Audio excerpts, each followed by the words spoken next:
tererê, candomblé, samba lelê, um candombeiro arrasta-pé, e o rock dos tamancos no asfalto, partido alto, isso é o Brasil. Na aquarela do jongo nasce um balé, bailarinos da Guiné-Cá, que vem lembrar seus pais de santos, seu abre-alas, paixão e fé, nação Nagô, nação Nagô. Boa tarde a todas as pessoas do Brasil e do mundo. Estamos ao vivo aqui com o programa Educação e Outras Conexões, com a apresentação de Anair Novaes. Quero agradecer a todas as pessoas que estão aqui com a gente através da nossa plataforma digital Rádio Boa Música FM.com. Já quero agradecer os nossos acessos, principalmente pelas mulheres, que é 53,9%. Em São Paulo, em primeiro lugar, nos acessos. Rio de Janeiro, como eu falei para a Gleice nos bastidores, está em segundo lugar nos acessos, hein, Gleice? Tem que representar ao vivo, hein? Guarulhos em terceiro lugar.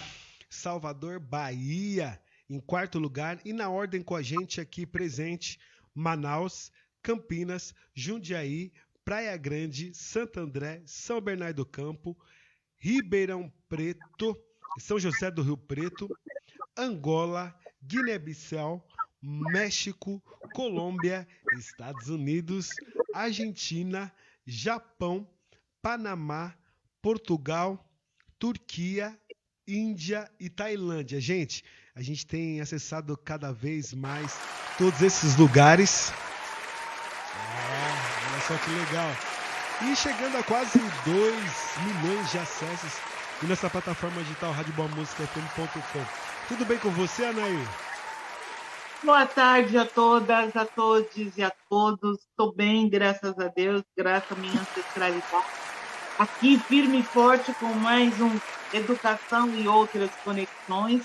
E hoje trazendo um tema pesado, né? Forte, polêmico, mas nós vamos trazer ele assim, de uma maneira muito suave, com essas duas pessoas que eu tenho um maior carinho, um maior respeito, que é a professora Gleice Renata, lá do Rio de Janeiro, e o doutor Anderson Veloso, aqui de São Paulo. Muito obrigada a vocês dois pelo aceite do nosso convite em discutir direitos humanos e cárcere privado, a humanização nas relações. Muito boa tarde, Gleice. Boa tarde, Anaí. Boa tarde a todos que nos assistem, nos escutam. Espero poder ter um bate-papo bem gostoso, embora o tema seja realmente um tema pesado, como você falou. Eu já falo desse tema há algum tempo, então acaba sendo natural e leve, mas eu espero que a gente tenha um bate-papo gostoso e eu possa contribuir. Obrigada. Doutor Anderson? Boa tarde, professora Nair, boa tarde, Gleice, boa tarde, Rick, boa tarde a todos e a todas que nos assistem, que nos ouvem. É um prazer muito grande estarmos aqui para discutir, trocarmos ideias, falarmos a respeito desse tema espinhoso, mas necessário que a gente fale, necessário que tenha espaço para isso. Então, é um prazer. Muito obrigada mais uma vez.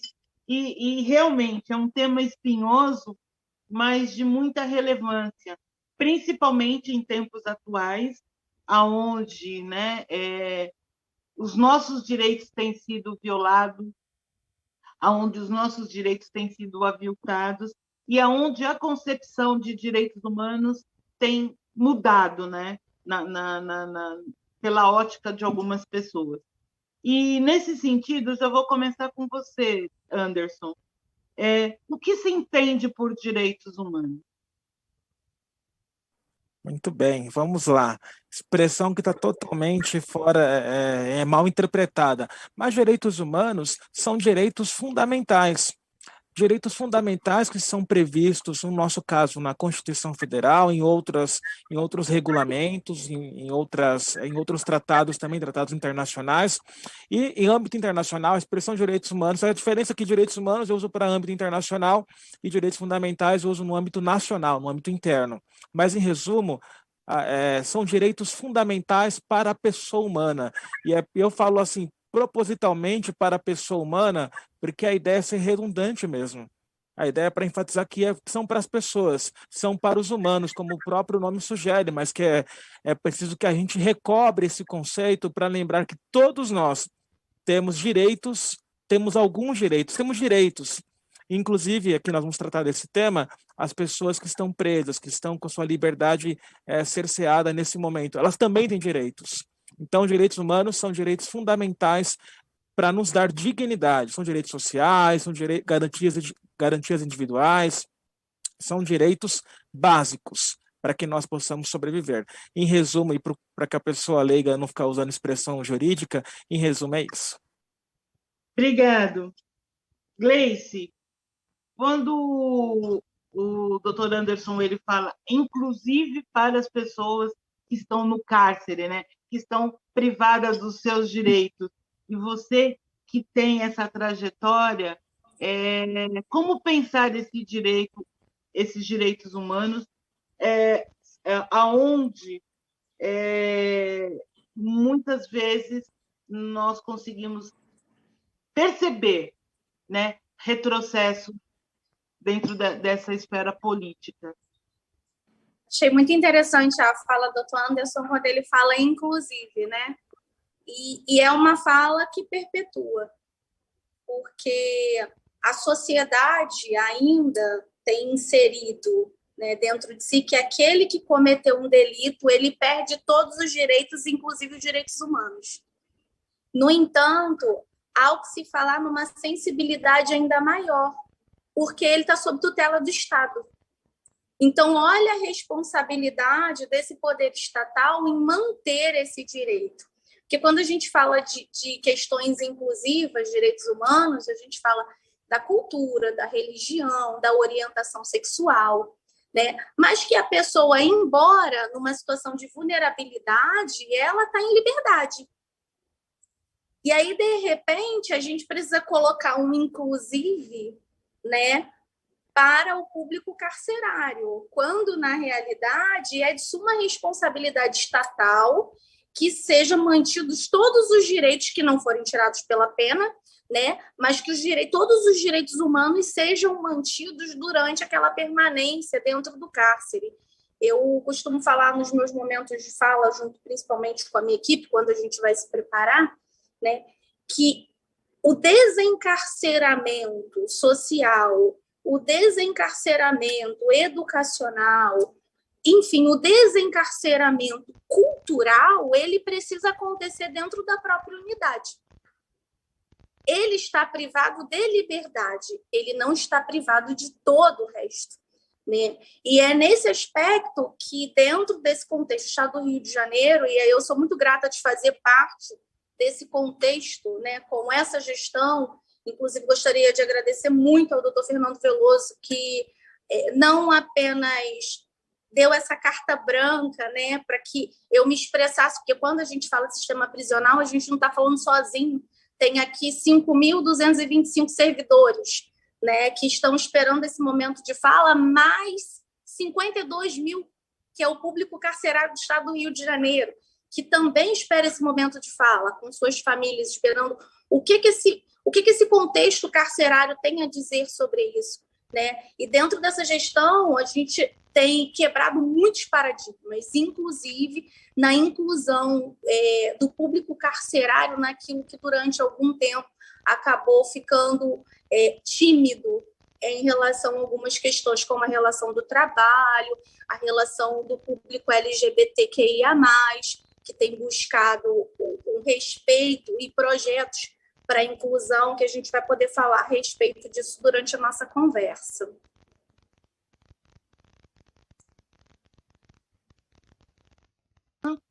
Perfeito, perfeito. E quando a gente pensa nesse sistema carcerário, Primeiro eu quero que você diga, né, porque eu já fiz a pergunta, mas sem dizer da onde você está falando. Quem é Gleice Renata? Né? Porque as pessoas também precisam entender de qual é o seu lugar de fala. Então, Gleice Renata é mãe, Gleice Renata é filha, Gleice Renata é esposa, né? E eu gosto sempre de colocar isso para trazer justamente essa questão da pessoa humana por trás desse personagem que a gente cria, né, dentro da nossa profissão. São várias personas e uma das personas eu vou apresentar agora, por isso que eu falei do caráter filha, mãe, esposa.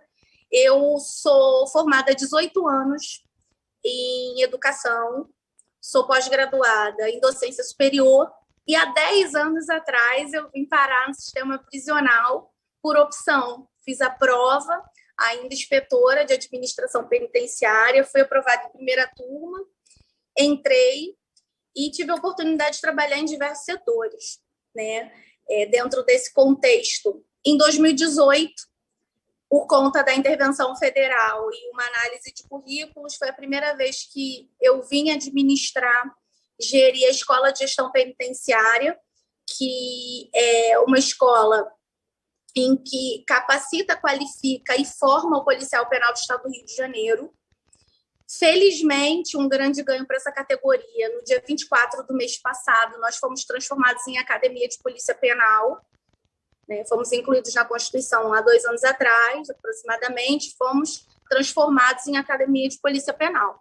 E nesse contexto, a gente, na capacitação do servidor, né, que é quem tem o trato direto, o policial penal é quem tem o trato direto com o público carcerário, a gente tem feito de tudo para humanizar essa convivência, para criar cursos que atendam esse público, e embora sejamos incluídos como segurança pública, né, a academia hoje tem o papel de nunca fazer esquecer esse caráter ressocializador que esse policial tem dentro desse sistema.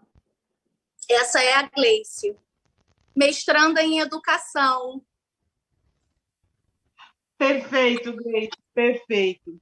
Doutor Anderson, a mesma pergunta faço a você, né? Eu já cheguei perguntando na sua concepção o que se entende por direitos humanos, mas quem é Anderson Veloso, né? E de que lugar você fala? Perfeito. Bom, Anderson Veloso é um humano sensível e que, apesar das limitações que eu tenho, eu procuro sempre assim olhar para o outro, né? Porque nós estamos vivendo um tempo que a gente não olha mais para o outro. Então, eu penso isso, eu tento viver isso na minha vida, né?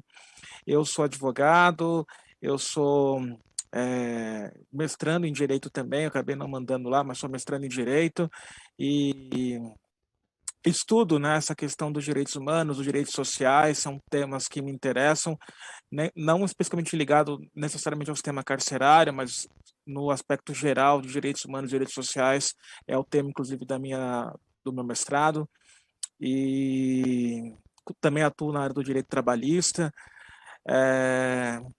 e eu falo de uma percepção, assim, de um homem preto, pobre, e que conhece um pouco da lei, porque sou advogado, mas que conhece também a realidade da periferia, conhece também as realidades de muitas pessoas com as quais eu já conversei, que experimentam o amargor do preconceito, da discriminação e do sistema carcerário.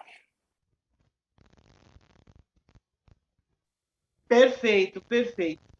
E dentro dessa persona, né, e dentro desses inúmeros papéis bem lembrado pela Gleice, que nós temos que fazer e que viver, como que a gente consegue pensar a questão dos direitos humanos, né, sem que haja essa violação do direito, respeitando as crenças, né?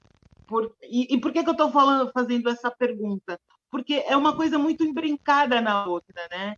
Porque, como a Gleice bem lembrou, o preso ele só está em medida preventiva, né? Dentro do cárcere, mas ele tem todos os seus outros direitos assegurados. Então, na sua concepção, como que você consegue ver isso? Bom, primeira coisa, preciso dizer que a Constituição Federal assegura, né, que o preso ele tem aí, não será, aliás, não só o preso, ninguém tem que ser submetido a tortura, a tratamento desumano, degradante, e ainda é assegurado aos presos o respeito à integridade física e moral. E vale lembrar ainda, principalmente, né, a base da nossa Constituição, o fundamento da República do nosso país é o princípio da dignidade da pessoa humana. E aí, essas coisas, elas são esquecidas. Elas são esquecidas porque há uma seletividade social em que nós atribuímos o direito para algumas pessoas, como a Gleice disse, que bem disse, de que eu tive que falar inclusive. Mas eu não preciso falar do inclusive porque já está. O direito é para todos. A lei não faz distinção, a Constituição não faz distinção, então não tem necessidade de eu falar o inclusive, mas eu tive que falar porque para a sociedade essas pessoas já estão excluídas. Então é preciso dizer que o preso ainda é um ser humano. Ele tem os direitos como todos nós. Então a sociedade, o Estado não pode esquecer, né? Eu vou trazer aqui um dado importante. Aqui em São Paulo, por exemplo, com relação à pandemia de Covid, saiu uma informação de que no ano passado, e isso aconteceu em vários estados, vários presos que estavam na mesma cela, que estavam contaminados, e aí estavam com pessoas não contaminadas, e aí ao relatarem, por exemplo, que estavam com sintomas da Covid, os agentes penitenciários disseram assim, isso aí é frescura, fica assim mesmo, e eles ficaram lá à própria sorte. Eu vi uma notícia de um senhor de 69 anos, preso, com tuberculose, com problemas respiratórios, e ficou na cela sem nenhum tipo de cuidado.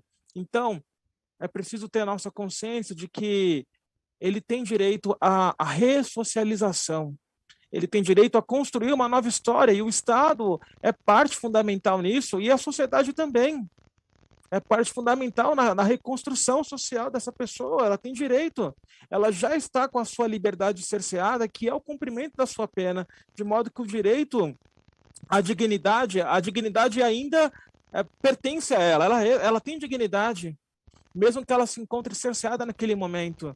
E essa dignidade em todas as suas esferas, na esfera física, esfera moral, esfera intelectual, espiritual, com relação a quem ela é, por exemplo, se tratar da população LGBTQIA+, de viver a sua sexualidade, então viver a sua fé também, enfim, esses direitos não lhe foram tirados.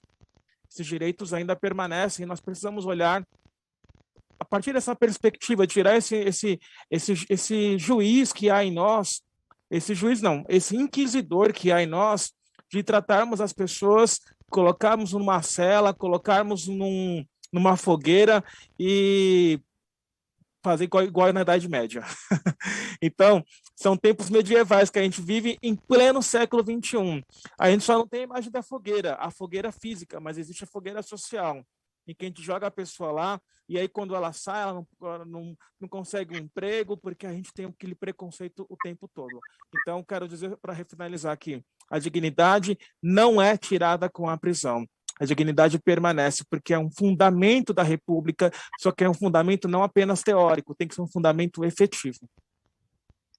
Nossa, eu fico muito feliz de poder trazer esse tema para o Educação e Outras Conexões, justamente porque nós vivemos a fogueira social, mas a fogueira das vaidades, né? E nós determinamos quem vive e quem morre, né? E quando você faz um recorte racial, ainda isso se torna muito mais agravante. Nessa perspectiva, Gleice, como pensar essa humanização, né? Com todas as privações e pensando nessa ressocialização e nessa reconstrução social? Difícil a pergunta? Vamos tentar, né? Vamos organizar isso aqui dentro. Então, há pouco eu falei da mudança da nomenclatura da Escola de Gestão Penitenciária para a Academia de Polícia Penal. E dentro desse contexto, né, a gente que tem um empírico, onde faz um empírico reflexivo das situações, né?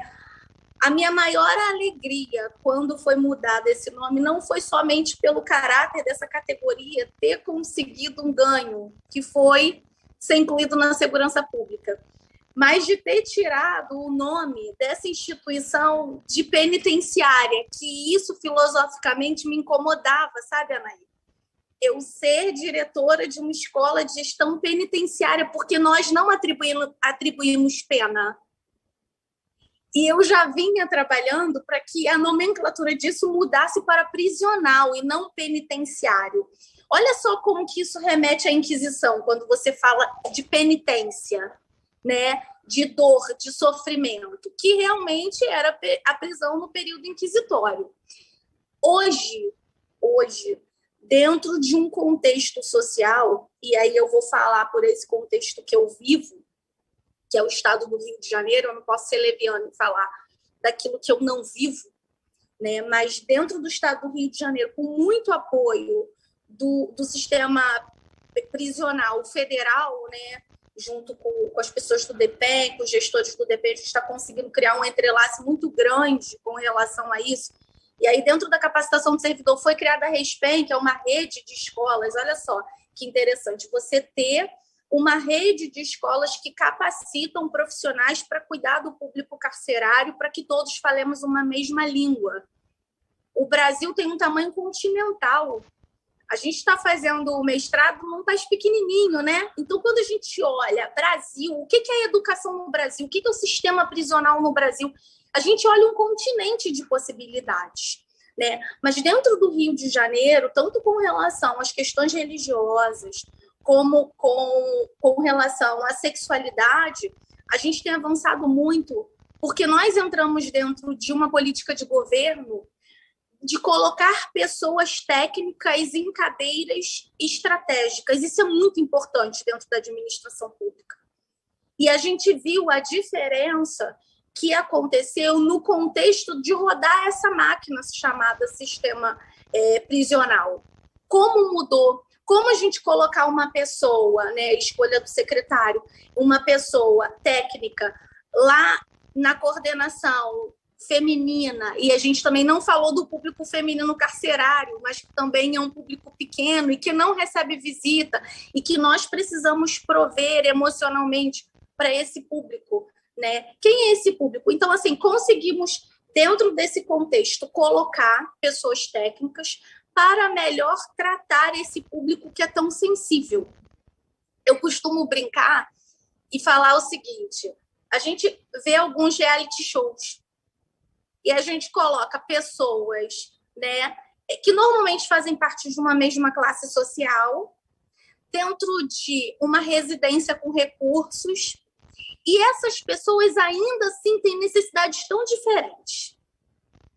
Em uma semana, em 3 dias, aquilo ali já começou a criar conflitos. Imagina dentro de um sistema carcerário, né? Então, há uma necessidade muito grande, e aí, mais uma vez, eu falo, eu não estou sozinha, né? A figura da Gleice aqui tem muita gente técnica por trás, a gente tem desempenhado um trabalho muito técnico, para que esse público ele seja identificado e para que ele seja tratado de forma distinta. Para que o evangélico ele seja respeitado, para que o católico ele seja respeitado, para que as pessoas com as religiões afro tenham seu momento de fala e seu momento de adoração, porque o que cabe ao Estado, novamente eu digo, é o encarceramento da pessoa, não é um encarceramento social, não é um encarceramento religioso, não é um encarceramento sexual. Então, dentro desse contexto, a gente tem trabalhado para que esse cárcere tenha o máximo dos seus direitos humanos assegurados. Estamos andando? Estamos. Tudo é muito difícil? Sim. É muito tímido? Sim. Sim, porque o que o doutor Anderson falou, a sociedade precisa estar junto. Hoje, na sociedade, quem dispõe emprego para um egresso? Então, eu acho que é uma pergunta que fica para todas as pessoas que estão ouvindo a gente, né? Até que ponto eu estou disposto a contribuir para essa reassunção social? Até onde eu iria para contribuir com a sociedade relacionada a isso?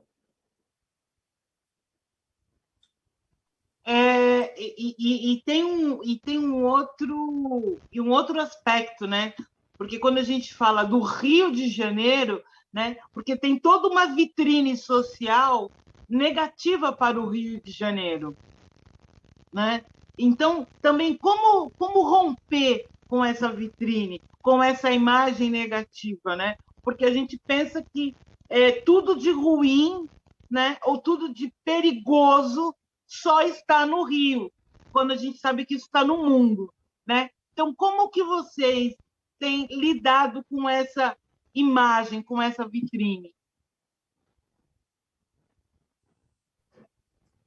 Na realidade, a gente tenta mostrar aquilo que não é visto, né? Hoje, dentro de uma reunião, né, onde tinha gestores, foi colocada uma situação que, por exemplo, a maioria das pessoas não conhecem. Uma particularidade, uma observação, uma curiosidade. Um bebê que nasce dentro do cárcere, ele nasceu dentro do cárcere, dentro de um hospital e vai conduzido para uma unidade feminina. A sociedade sabia que essa diretora da unidade, com todo o suporte técnico, leva esse recém-nascido a uma outra unidade prisional para que essa criança conheça o pai? Olha só, a sociedade não conhece, mas hoje a gente tenta dar visibilidade. A gente tem uma gestão, né, que criou, né, projetos para poder mostrar aquilo que já acontece. Dentro das unidades prisionais, são feitos alguns objetos com relação à reciclagem, obra de arte. Isso é exposto dentro de um museu penitenciário. Estamos em processo de criação de uma exposição dentro da Central do Brasil para expor essas obras de arte, né? Então, dentro de um contexto que realmente é extremamente delicado, e você falou, é um assunto pesado, e a gente falava isso várias vezes, até dentro da própria sala de mestrado, né? Quando a Gleice começa a falar do sistema prisional, né, é um assunto pesado. Mas aquilo que a gente não fala não deixa de existir, porque a gente ainda tem essa mística de que eu não falo não é problema. É um problema, existe, não é um problema só do sistema prisional, é um problema da sociedade. E a sociedade precisa, em suas diversas vertentes, sentar sim e conversar sobre isso. E saber o papel de cada um. Perfeito, perfeito. Eu estou aqui, assim, né, maravilhada. E posso imaginar que o nosso público também. Doutor Anderson, você falou sobre seletividade social. E aí eu penso essa seletividade social atrelada a algo que para nós é muito caro, que é a questão racial, né? Então, como pensar direitos humanos, questão racial e essa seletividade social? Olha, essa é bem complexa, né? Mas vamos lá tentar, como a Gleice disse, vamos lá tentar. Bom, primeira coisa, como a nossa amiga disse, é um problema social, né? Ou seja, está em toda a sociedade. Então, por exemplo, nós temos o hábito todos os dias, e nós temos visto isso com mais frequência agora, não todos os dias, né? Mas certamente acontece todos os dias. E nós temos visto com mais frequência notícias envolvendo pessoas negras, né? Ou que foi confundida com bandido, ou que acharam que ela estava roubando, ou que já olharam para ela e, você tem cara de... Eu já ouvi isso, inclusive, né? Eu ouvi, não, você é preto, mas você não tem cara de bandido, não. Eu já ouvi isso. Eu ouvi desse jeito, do motorista de Uber. Não estou falando de uma coisa assim absurda. Eu vi isso há pouco tempo. Então nós temos aí, eu estou falando esses exemplos e usando essa palavra bandido propositalmente, porque isso denota como a sociedade pensa. É assim que a sociedade pensa e ela escolhe. Então, por exemplo, acho que foi no Rio de Janeiro, inclusive, teve aquele fato da bicicleta lá, se eu não me falha a memória, foi no Rio de Janeiro, em que, no final das contas, a pessoa que tinha feito não era pessoa negra, e aí, porque o cara se confundiu. Então, essa seletividade social acontece a partir do momento em que eu escolho quais pessoas estão condenadas desde sempre. Estão condenadas sem uma sentença proferida por uma autoridade competente, que é o juiz natural. Estão condenadas pelo juiz social. Seja a pessoa negra por ser negra, seja a pessoa LGBTQIA+, por ser LGBTQIA+, seja o preso, porque cometeu um erro sim, mas que está tentando se ressocializar, está ressignificando a sua história de alguma forma, porque a gente tem que acreditar. Nós temos que acreditar e não cabe a nós já sermos mais um juiz, mais um inquisidor para essas pessoas. Porque a mídia mostra um lado, mostra o lado daqueles lá, sei lá, das grandes facções, das grandes organizações, mas não mostra o lado de outras pessoas que talvez, como no livro Crime e Castigo, lá o Jean Valjean que rouba os 2 pães para dar para os seus sobrinhos que estavam passando fome. Eu não estou justificando o crime, mas estou dizendo que há situações são pessoas que já estão condenadas socialmente, ou como a mãe que entra no supermercado e furta alguma coisa para poder dar para os seus filhos, e ela é presa. E aí tem que chegar no Supremo lá, impetrar um habeas corpus no Supremo, para que aquele crime que não tem valor expressivo, para que aquela pessoa seja solta. Há uma seletividade social de um caso que eu acompanhei, uma pessoa da minha família que foi presa, que tinha residência fixa, que tinha trabalho registrado em carteira, e réu primário, cumpria todos os requisitos, se meteu numa confusão, infelizmente, cumpria todos os requisitos para concessão da liberdade provisória e não conseguiu. Não conseguiu. O advogado entrou com o habeas corpus em todas as esferas e não conseguiu. Por que não conseguiu? Porque era um preto, pobre, e já está condenado socialmente. Mas o filho da desembargadora, o filho não sei de quem, o filho do ministro, esse não está condenado socialmente porque ele é o padrão. É a pessoa lá, é o cidadão de bem, é a pessoa que expressa algo bom para a sociedade. Então, nós precisamos ressignificar e tirar essas escamas dos nossos olhos, retirarmos essa aresta que está em nós, para que a gente não enxergue, que nós não condenemos ninguém a uma prisão social. Porque já há tantas dificuldades na vida e a prisão social não dá também para a gente fazer. Isso vale, inclusive, quero falar inclusive propositalmente, para os presos. Como no livro Crime e Castigo, Jean Valjean, quem já leu a história, a história dele é muito linda, é um livro que eu me emocionei muito. E foi escrito no século XVIII, mas que a gente vê a atualidade, não é um livro brasileiro, mas que fala de uma realidade de pessoa que mudou a sua história, que se regenerou e que saiu da condenação social. É isso. Então, o desafio é grande para a gente mudar isso. Eu não tenho dúvida, né? E aí você estava falando desse livro e eu me lembrei daquele filme, Os Olhos que Condenam, né? E eu acho que é um pouco disso que nós vivemos, né? E quando você tem a tez escura e o cabelo encarapinhado, né? Você continua sendo um elemento suspeito, né? Essa característica foi no passado, está no presente e, quizás, não deverá existir no futuro. Mas nós sabemos que essa verdade ela não é tão verdadeira assim, né? E que isso, infelizmente, não é tão cedo que nós vamos romper com essa seletividade social, porque eu falo que dentro da educação nós temos a autoprofecia, né? Muitos professores determinam quem vai e quem fica, quem terá sucesso ou não. A gente chama isso de autoprofecia. E, infelizmente, nessa autoprofecia, nós sabemos exatamente nos olhos e no imaginário social quem vai e quem fica, né? E a tez da sua pele ainda é um fator determinante para esse processo. Mas vamos pensar em mudanças positivas, eu creio, né? A luta é árdua, resistiremos e vamos resistir sempre, porque lutar é o nosso verbo, esperançar também. Gleice, uma questão que eu acho que é muito importante.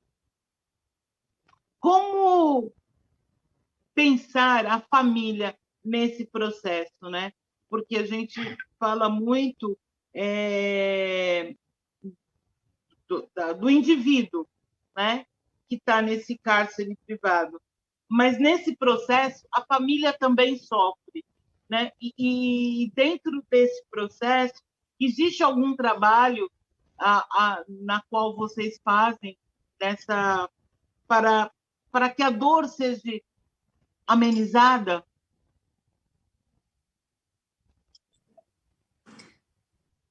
Anaí, tem o processo da própria visita, né, onde é permitido que crianças visitem, enfim, há todo um cuidado, onde passa, inclusive, por profissionais técnicos, assistente social, psicólogo, para ter contato realmente com o cárcere, principalmente esse cuidado com as crianças. Mas, no final do ano passado, foi criada uma nova possibilidade aqui dentro do estado do Rio de Janeiro, que são as visitas virtuais para os presos que têm filho menor. Por conta do período pandêmico, né, ao se falar de cuidados, e aí foi percebido que muitas crianças deixaram de visitar. E a gente sabe que o suporte familiar também é um fator importantíssimo, quem sabe o mais importante para o retorno social, né? A pessoa ter a família perto, ter a presença da família é muitíssimo importante para esse desencarceramento. E aí foi criada essa modalidade de visitação online, onde existe, claro, uma supervisão, né? E esse encarcerado consegue ter contato com o filho pelo tablet. Dentro desse contexto daquilo que já vinha sendo feito, né? Em projeto de inclusão da família, enfim. Dentro desse contexto, eu vi como um grande ganho, né, a tecnologia ser utilizada para realmente minimizar essa dor da ausência.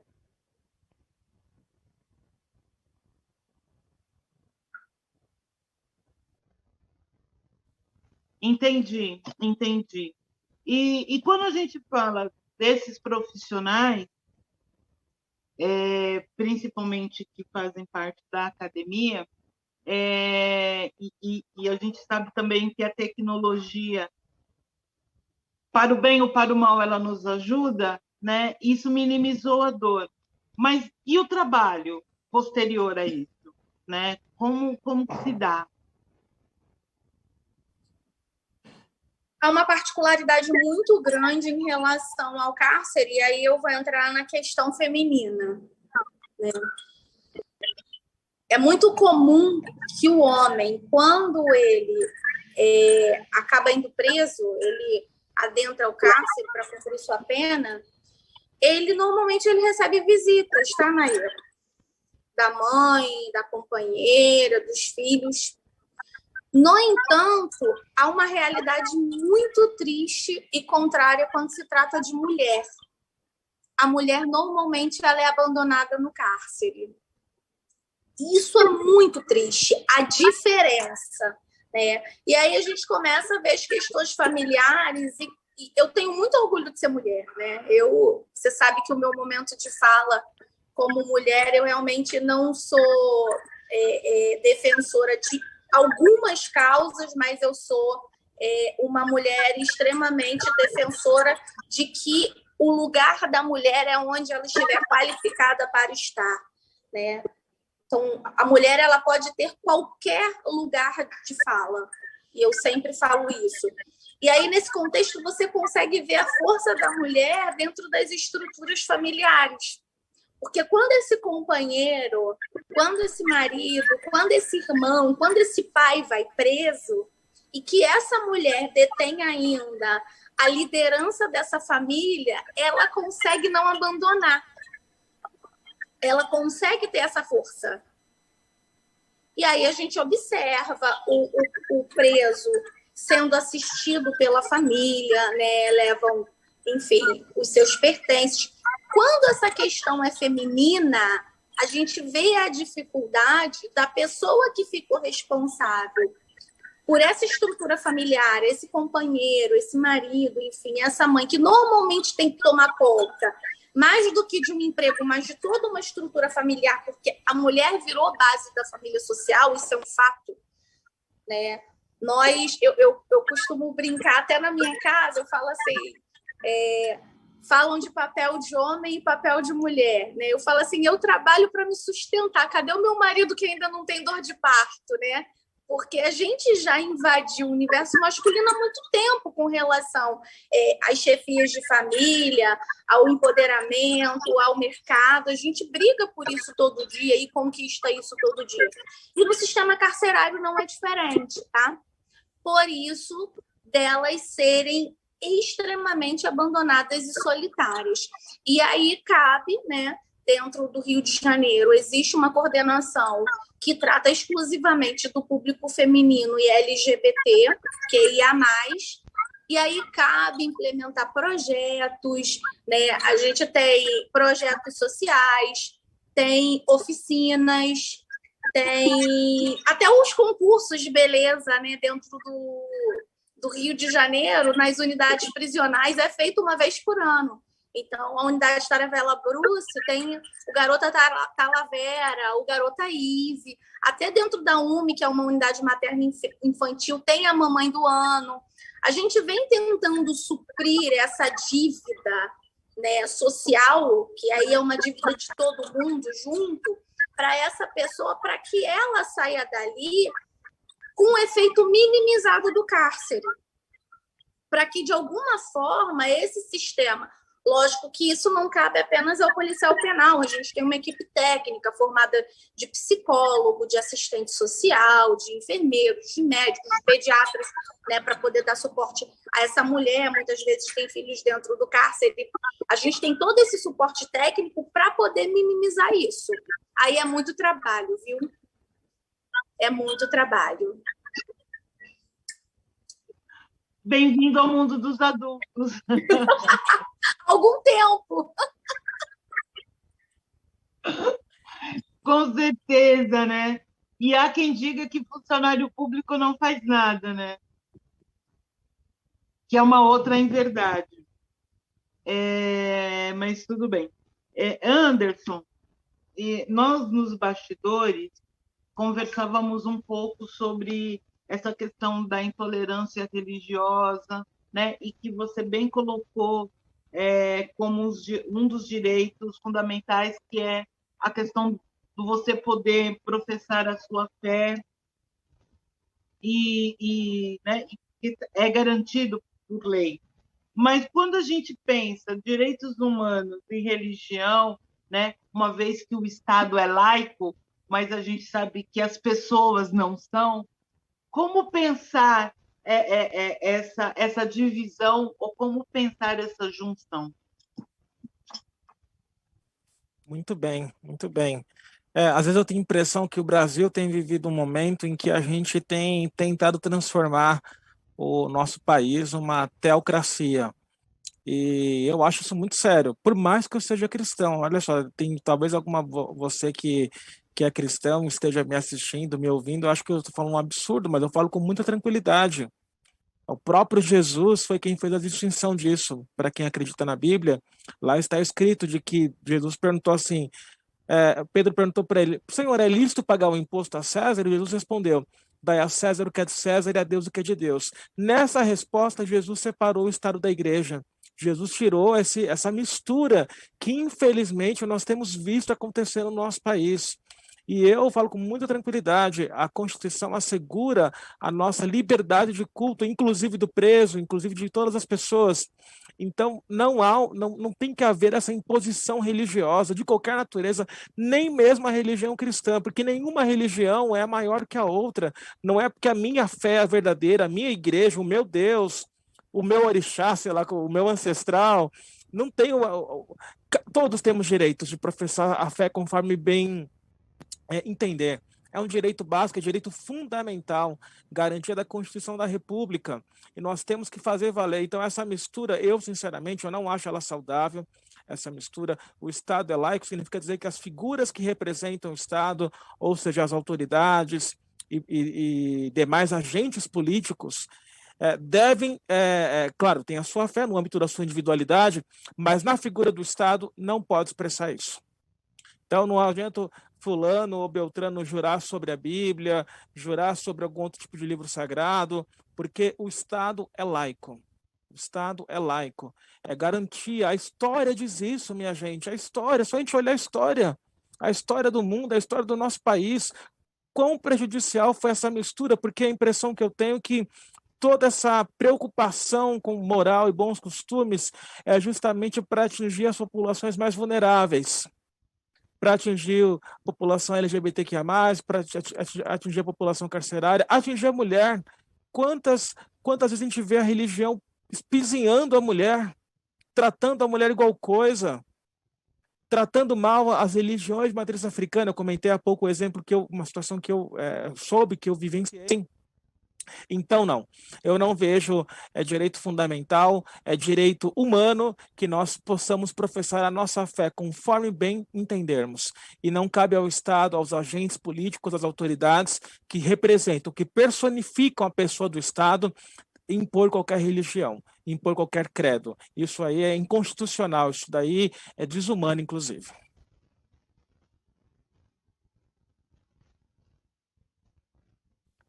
Quando você falou moral e bons costumes, eu pensei logo naqueles logos, bela, recatada e do lar. Né? Que a gente sabe que não é bem assim que se procede, né? Enfim. E a gente sabe que por detrás dessa moral e desses bons costumes, né, o que está por detrás, né? E o quanto isso impacta nesse nosso universo. A hipocrisia, né? a hipocrisia, desculpa só interromper, mas a hipocrisia é para poder atestar, certificar e legitimar a hipocrisia. Semana passada, aliás, ela tem uma notícia em algum estado, eu acho que foi no Paraná, um homem que matou lá a amante, deu um mata-leão, ela estava grávida para não assumir o filho, ele matou a mulher, e aí sabe o que ele foi fazer depois? Ele foi para o culto. Ele matou a mulher e foi para o culto, e depois ainda foi tomar sorvete. Ele confessou isso. Então, assim, cadê a fé que esse homem diz que tem? Então, essa moral e bons costumes, o homem casado, é para o quê? É para legitimar e para certificar a minha hipocrisia, o meu direito de ser hipócrita. E isso, na minha visão, e eu não quero ficar aqui adentrando na questão da minha fé, mas a minha fé é inadmissível. Porque o meu Jesus não é isso. Ele jamais concordaria ou ratificaria um absurdo desses. Ou qualquer ato de intolerância, né? Se a gente lê o Evangelho, para quem já leu qualquer passagem do Evangelho, a gente vê que Jesus estava sempre do lado do menor, do lado dos excluídos, das pessoas que eram marginalizadas. Ele estava sempre do lado delas. Sempre, sempre, sempre. E é engraçado, né? Porque tem uma cantiga infantil, e aí quando a gente fala dessa questão da seletividade social e dessas reproduções, dessa fogueira social, que é o escravo de Jó, né? Escravo de Jó jogava caxangá, tira, põe, deixa ficar, guerreiros com guerreiros fazem zigue-zigue-zá. E se a gente olhar para a Bíblia, Jó jamais poderia ter escravo, né? Porque ele se libertou de tudo, né, para seguir o Senhor. Então, até a concepção de mudar a história, de mudar o contexto, é muito complicado, porque, na verdade, eram guerreiros nagô, né, que lutavam caxangá, tira, põe, deixa ficar, guerreiros com guerreiros fazem... Então, até para você justificar algo, você inventa uma mentira, né? Mas é isso. Eu vou dar o poder da caneta para vocês. Agora agora é a hora. Então, eu vou dar o poder da caneta para a professora Gleice Renata. Você vai decretar 3 coisas que não pode faltar no mundo, ou na sua concepção. E aí já vai pensando, Anderson, porque você também vai ter o poder da caneta, você vai decretar 3 coisas que não pode faltar. Posso? Pode. Então tá, vou falar a palavra e vou justificar rapidinho, tá? Perfeito. Então tá. Fé para não desistir. Igualdade para não excluir. E planejamento para acontecer. Perfeito. Perfeito. Anderson? Muito bem. 3 coisas que não podem faltar, certo? Certo. A primeira é esperança, né? Eu acho que é mais que necessário nos dias de hoje a gente esperançar. Eu sempre lembro do Paulo Freire, o saudoso Paulo Freire, para falar de esperançar, né? Esperançar de quem age, né? Como a professora falou, de quem planeja. A segunda palavra é a metanoia, né? Para a gente estar em constante mudança de mente, mudança de ideia, para a gente quebrar esses paradigmas que a gente que a gente foi formado com eles. Tudo bem, mas eu posso mudar, eu posso ressignificar, eu posso ser outra pessoa. Não preciso alimentar isso para o resto da minha história, da minha experiência aqui nesse mundo. E por fim, compaixão. Acho que nós precisamos ter essa palavra, e eu digo compaixão, não apenas empatia, porque a empatia é um mero exemplo hipotético de me colocar no lugar do outro, mas a compaixão é o entrar na dor do outro. Tantas pessoas sofrendo, seja qualquer natureza, pessoas excluídas, pessoas marginalizadas, pessoas presas, pessoas pretas, mulheres e tantas outras pessoas. Então, são essas as minhas palavras. Professora Gleice, 3 coisas que não pode existir, que é proibido, não pode. Desigualdade. Intolerância e injustiça. São as 3. Só quem não vê o efeito devastador da desigualdade, da intolerância e da injustiça é quem não tem um olhar para olhar para o lado e ver a quantidade de sofrimento que causa. Perfeito. Anderson? Vamos lá, uma delas eu vou repetir, que eu já tinha anotado também, então eu vou falar mesmo assim, senão que nós estamos ali com o pensamento alinhado, mas é intolerância, né? Acho que os dias atuais pedem que não haja, em momento algum, em hipótese alguma, a intolerância, né? Às vezes nós vemos pessoas falando coisas e seguindo, mas eu tenho direito. Não, não tem direito. Se a sua opinião fere alguém, machuca a existência de alguém, não é um direito. Então não podemos ser intolerantes. Não podemos ter discurso de ódio, em hipótese alguma, né? Porque isso eu tenho visto cada dia em todas as esferas. E, por fim, romper toda forma de discriminação. Então, essas são as minhas palavras, né? A gente tentar, né? Porque nós temos nossos preconceitos, mas tentar, apesar de nós mesmos, romper essas discriminações. Perfeito. Gleice, um estilo de vida.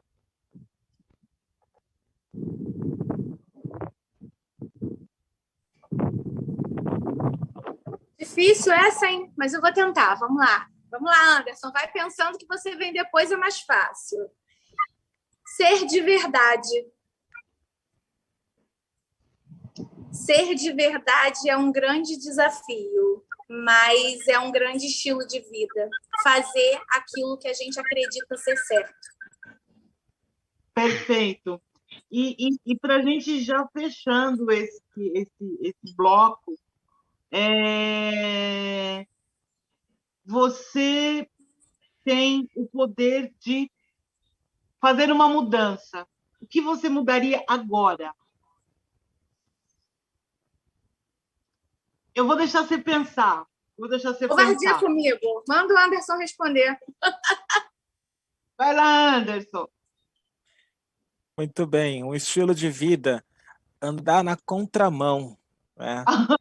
Andar na contramão da vida, daquilo que, de algumas convenções sociais se estipularam, por exemplo, para a fogueira social que eu mencionei, ou para a exclusão, ou para a inquisição social. Então, esse é um estilo que eu procuro ter na minha vida. Eu não sou nenhum revoltado, não, mas eu procuro andar na contramão hoje, né, também. Não vou ser hipócrita. Penso assim hoje, já pensei de modo diferente no passado, mas andar na contramão de alguns paradigmas. E com relação, já respondendo a sua segunda pergunta, se eu pudesse mudar algo hoje, eu implementaria políticas públicas para tentar minimizar a desigualdade social. Nós vemos a situação aqui em São Paulo, por exemplo, no Franco da Rocha, com aquela chuva, que várias pessoas morreram e ficaram desabrigadas. No Rio de Janeiro, ontem, nessa madrugada, em Petrópolis, eu vi um vídeo que eu fiquei assim, muito triste. Mas, como o presidente falou num vídeo aí, falou, mas isso é porque a gente que escolheu, alguma coisa nesse sentido. Não é, né?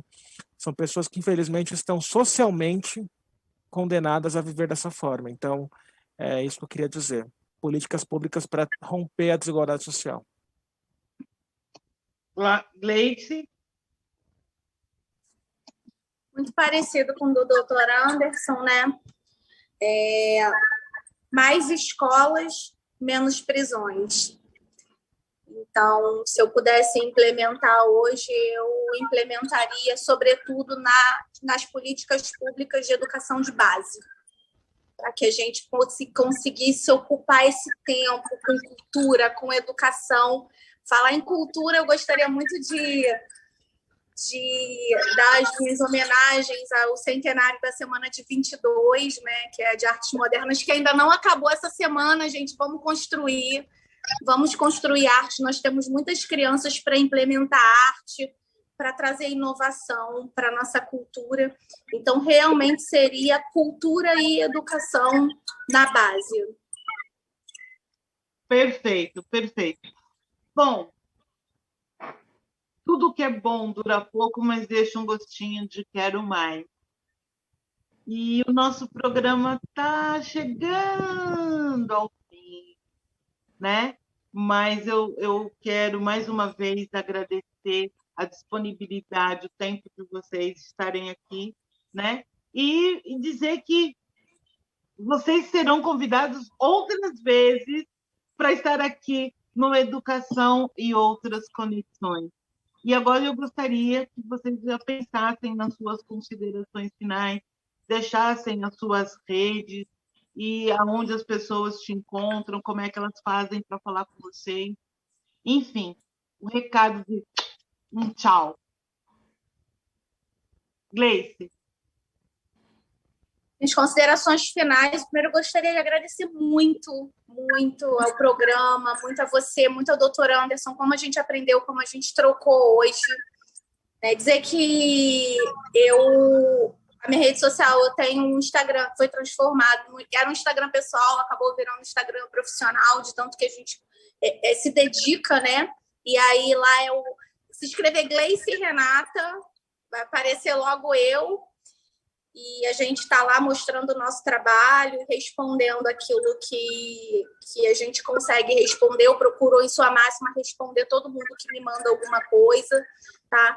Dizer que o Estado do Rio de Janeiro, a capacitação do servidor do Estado do Rio de Janeiro, da Polícia Penal, está aberta para todos os estados, para a gente fazer esse intercâmbio. A gente tem um canal de pesquisa muito forte no Centro de Pesquisa, aqui dentro do nosso CEP. Então, realmente, a gente tem produzido muito material científico, nos colocamos à disposição, tá?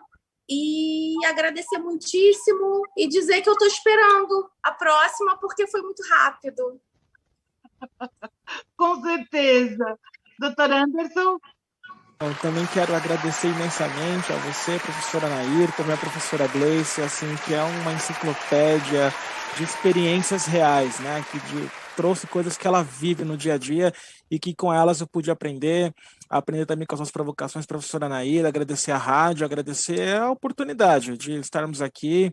Foi muito bom, que é bom ter espaços como esse para que a gente debata repetidas vezes esses temas, para lembrar que direitos humanos são para os humanos, né? E todos nós estamos abarcados pelo direito. Bom, a minha rede social é meu Instagram, que é @AndersonVSilveira. Lá eu falo sobre direito e também falo sobre espiritualidade, porque eu penso, como eu falei para vocês, Jesus de uma outra forma, não como essa forma que está aí. Então, eu só quero agradecer. Muito obrigado. Um beijo, um abraço para todo mundo. Gente, foi um prazer inenarrável estar com vocês. Quero lembrar a todos e a todas e a todos que o Educação e Outras Conexões ele vai ao ar todas as quartas-feiras, das 15 às 16 horas, e trazendo temas assim relevantes. A semana que vem eu vou estar com a Silvana Saraiva, que nós vamos estar falando sobre a questão do empreendedorismo e os imigrantes africanos, e eu vou estar também com Ramatu Tori, né, que ele é como ele mesmo se apresenta, um imigrante africano empreendedor em São Paulo. Então, pensar essa questão do empreendedorismo, né, nessa relação Brasil-África. E todas as segundas-feiras, vocês não podem deixar de assistir Cantando Lá de Casa, onde a voz dos nossos artistas independentes vai cantando, cantando e cantando, espalhando beleza. Gente, um beijo, até próxima segunda-feira no Cantando e na próxima Educação e Outras Conexões. E agora a gente vai com a Central de Notícias.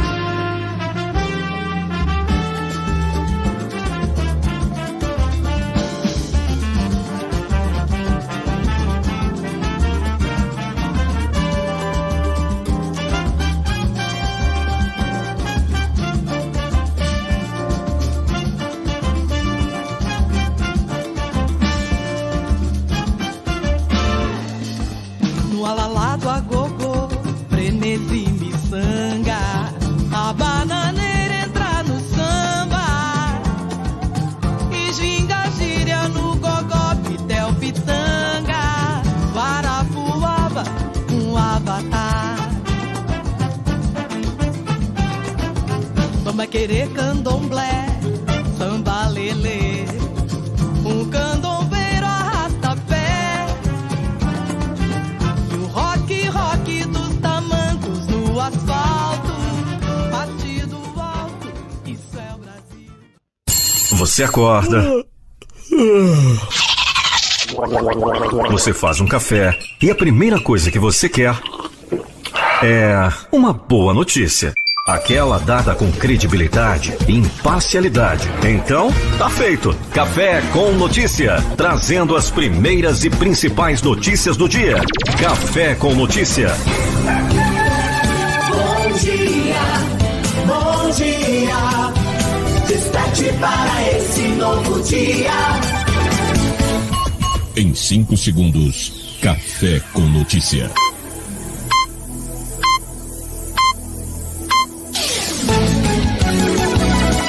As melhores músicas, as principais notícias. Café com Notícia.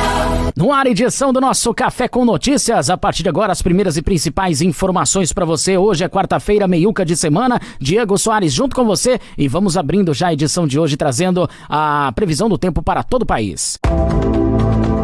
Previsão do tempo para esta quarta-feira, 16 de fevereiro. Centro-Oeste. Goiânia, em Goiás, tem nesta quarta-feira muitas nuvens com pancadas de chuva e temperatura mínima de 21 e máxima de 30 graus. A umidade relativa do ar é de 45% a 95%. Campo Grande, Mato Grosso do Sul, fica com pancadas de chuva isoladas e temperatura indicando entre 24 e 34 graus. A umidade do ar oscila entre 35% e 70%. Norte. Belém do Pará apresenta tempo nublado com pancadas de chuva e trovoadas e temperatura entre 23 e 31 graus. A umidade relativa do ar é de 65 a 95%. Boa Vista, em Roraima, fica com muitas nuvens, pancadas de chuva isoladas e temperatura marcando entre 24 e 36 graus. A umidade do ar é de 45 a 85%. Nordeste. Teresina, no Piauí, tem muitas nuvens com pancadas de chuva e temperatura variando entre 23 e 31 graus. A umidade relativa do ar gira em torno de 50% a 90%. O município de Santa Luzia do Itanhi, em Sergipe, festeja aniversário com sol, muitas nuvens e temperatura entre 23 e 32 graus. A umidade do ar oscila entre 50% a 80%.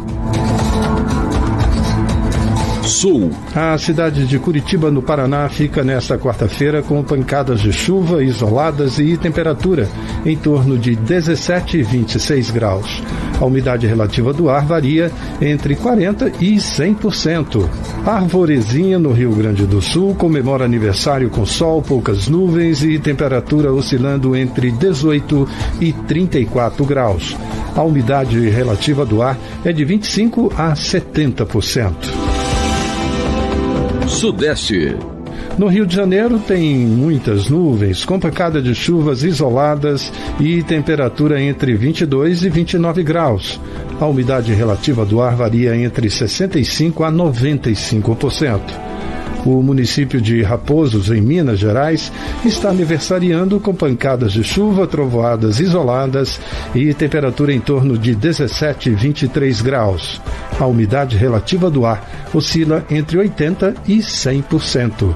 Você ouviu a previsão do tempo para esta quarta-feira, 16 de fevereiro, com informações do INMET, o Instituto Nacional de Meteorologia, da Rede Nacional de Rádio em Brasília, Adalto Gouveia. Previsão do tempo na Rede Nacional de Rádio. Com apenas 16 anos, Miguel Oliveira, bailarino de uma escola de artes em Goiás, recebeu o Prêmio Internacional de Melhor Jovem Talento do Prix de Lausanne 2022, realizado na Suíça, um dos mais importantes do mundo. Participaram 81 bailarinos e só 20 chegaram nas finais. Apenas 3 brasileiros disputaram a competição. Miguel ganhou a bolsa de estudos em instituições consagradas nos Estados Unidos e Europa, como em Houston Ballet Academy e Royal Ballet School Antwerpia, na Bélgica. Ele escolheu estudar em Hamburgo, na Alemanha. Segundo Miguel Oliveira, a experiência na Suíça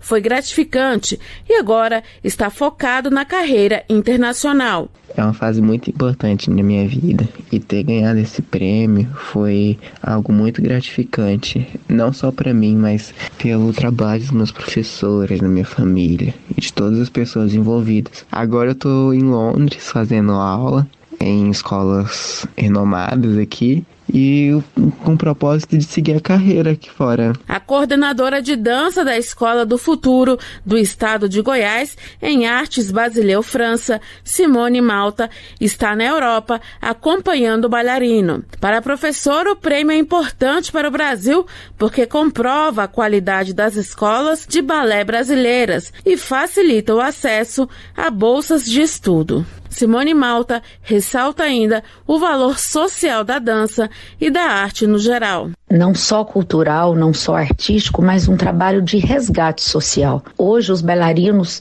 e não só os bailarinos, mas os músicos, o pessoal do circo, o pessoal do teatro, vem fazendo e se consagrando como carreira profissional. E isso é importante que tenhamos exemplos assim. Natural de Brasília, Miguel Oliveira começou a dançar com 5 anos, na escola onde o irmão estudava, no Distrito Federal. O bailarino chegou à escola Escola do Futuro em Artes Baliseu, França, aos 13 anos, por meio de um curso de verão. Em abril, o jovem disputa na Flórida, nos Estados Unidos, a final do Youth America Grand Prix 2022, considerado o maior festival de balé do mundo, em oferta de bolsas de estudo para bailarinos. Outros 12 colegas da escola de Miguel também vão disputar a final. Com produção de Daniel Lima, da Rádio Nacional em Brasília, Cariane Costa.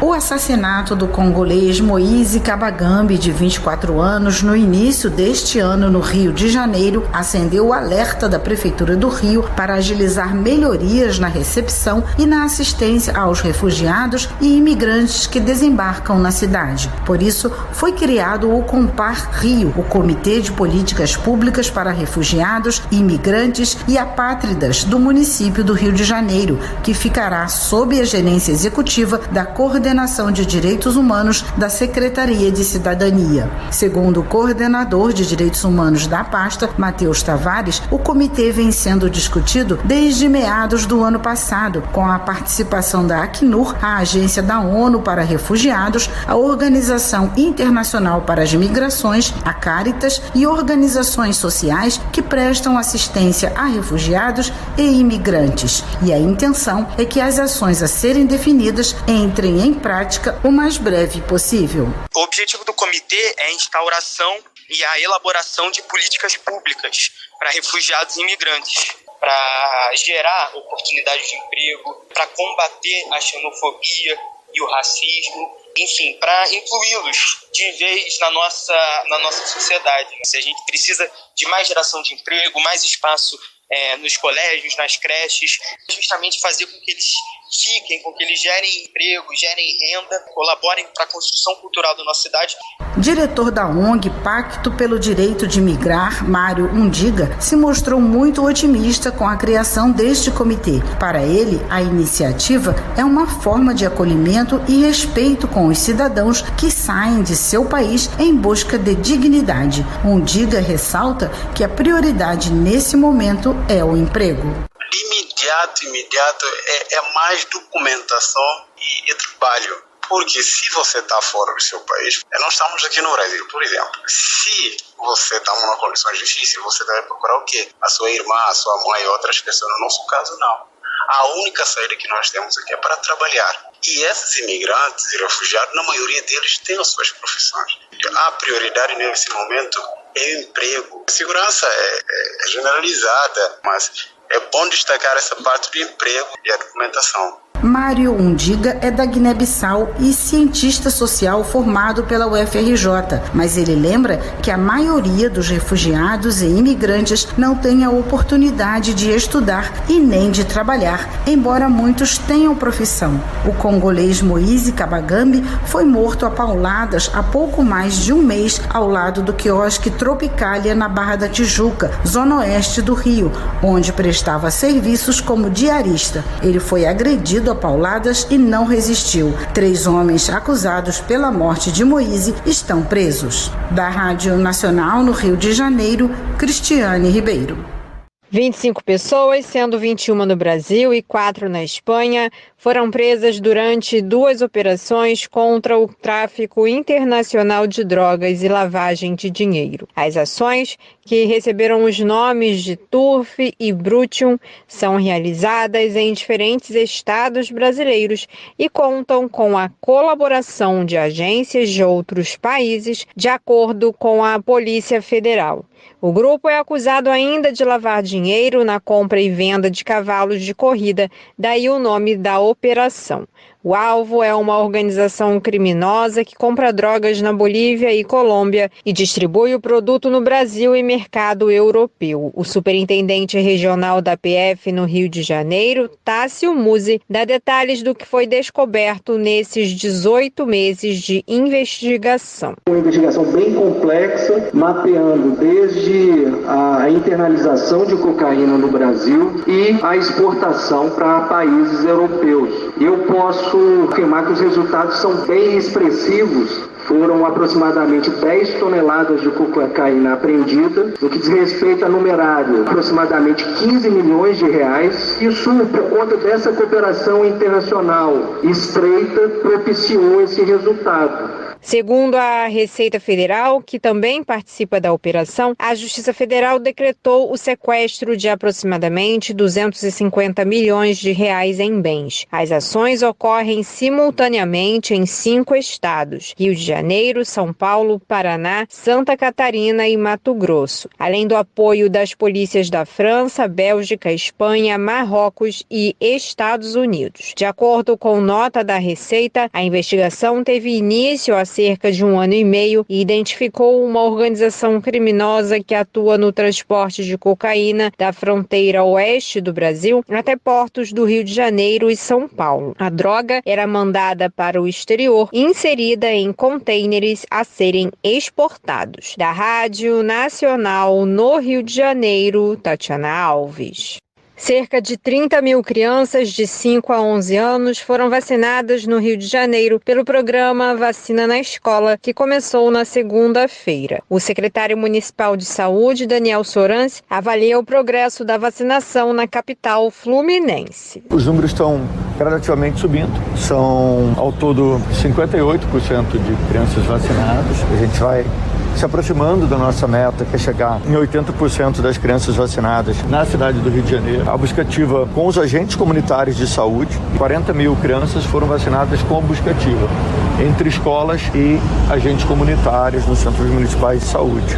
O objetivo do programa é atender 1.307 escolas públicas da cidade em 45 dias. As unidades têm um total de 347 mil estudantes na faixa etária entre 5 e 11 anos. De acordo com o painel da vacinação da Secretaria Municipal de Saúde, foram vacinadas até o momento quase 320 mil crianças e ainda faltam 240 mil para receberem a primeira dose contra a Covid-19 no município. Segundo a Secretaria de Estado de Saúde, uma remessa de vacinas da Pfizer pediátrica com mais de 133 mil doses chegou ao estado na sexta-feira e está sendo distribuída aos municípios. Com a redução na procura por testes diagnósticos de Covid-19 na cidade, a SMS desmobiliza até o fim do mês os 17 centros de testagem montados durante o pico da doença, registrado em meados de janeiro, em meio à alta procura devido à explosão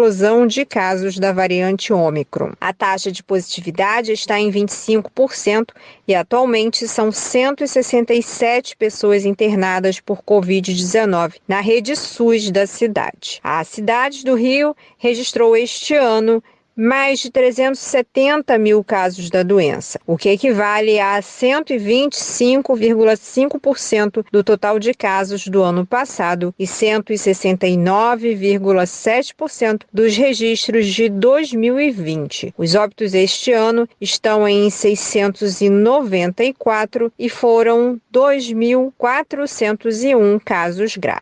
Da Rádio Nacional no Rio de Janeiro, Tatiana Alves. Conexão Notícia encerrando seu primeiro bloco dessa quarta-feira, dia 16, prometendo voltar já com muito mais informações. Fique ligado. Conexão Notícia. Conexão Notícia.